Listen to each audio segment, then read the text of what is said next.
మృత్యును జీవనంబు ఇవి మేదిని లోపల జీవకోటికి సతతము సంభవించు సహజంబిది. చోరహుతాశ సర్ప సంహతులను దప్పి ఆకటను పంచతనుందటి ఎట్టి జీవుడును వెతలను పూర్వజన్మ భవ వేదనలందుచుకుండు నెప్పుడు. చచ్చిపోవటం పుట్టడం అనేది అది సహజం.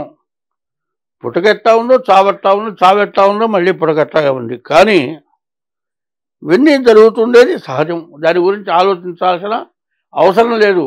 రాత్రి అయిన తర్వాత మళ్ళీ తెల్లవారుతుంది, తెల్లవారిన తర్వాత మళ్ళీ రాత్రి. పగలు చీకటి, రాత్రి చీకటి, పగలు వెలుగు ఎట్లా వస్తున్నాయో అట్లాగే వస్తున్నాయి. కానీ మానవుడు దొంగతనం వల్ల, దప్పిక వల్ల, ఆకలి వల్ల, మరి ఏ కొండల పర్వత ప్రాంతంలోంచి పడి చచ్చిపోవడం వల్ల, ఇట్లాంటి వల్ల మనిషి చచ్చిపోతున్నాడు. అయితే ఏంటంటే తను చేసుకున్నటువంటి పూర్వజన్మ పాపకర్మం వల్ల మరణం వస్తోంది. ఆ మరణం వల్ల రకరకాలైన సమస్యలు, బాధలు పడుతూ ఉన్నారు. కాబట్టి ఓ భగవానుడా, నిన్ను ప్రార్థిస్తోంది ఎందుకయ్యా అంటే, ప్రార్థించడం ఎప్పుడూ భగవంతుణ్ణి నన్ను రక్షించమని ప్రార్థించవచ్చు. కానీ ఈ ప్రార్థించేవాడు ఎప్పుడూ కూడా సత్యానికి, ధర్మానికి కట్టుబడాలి. పాపం జోలిపోకూడదు, పుణ్యమైన పనులే చేయాలి అని పోతన గారు భాగవతంలో చెప్పిన పద్యం ఇది. 2024 మే నెల 22వ తారీఖు బుధవారం, సూర్యోదయం 5:31, సూర్యాస్తమయం 6:28. మరి ఇది ఇంగ్లీష్ సంవత్సరం.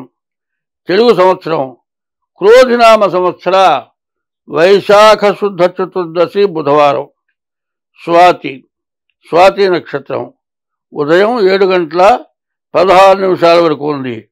వర్జం మధ్యాహ్నం 1:15 నుండి 2:55 వరకు ఉంది. మరి ఈ రోజున బుధవారం బుధుడికి ప్రీతైనటువంటి రోజు. స్వాతి విశాఖాస్త్రయోస్తుల, మరి విశాఖాస్త్రయోస్తుల తులా వృషభయోర్భృగు, ఇది కూడా అమ్మవారికి ప్రీతైనటువంటి రోజు. పైన బుధవారం బుధుడికి ప్రీతైన రోజు, బుధవారం విష్ణుమూర్తికి ప్రీతైన రోజు. విష్ణుమూర్తిని, అమ్మవారిని పూజించడానికి చాలా మంచిది. ఈ వైశాఖ మాసం ఎప్పుడు కూడా, వైశాఖ మాసం మొత్తము, నెల మొత్తం విష్ణుమూర్తిని పూజించడానికి చాలా మంచి రోజులు.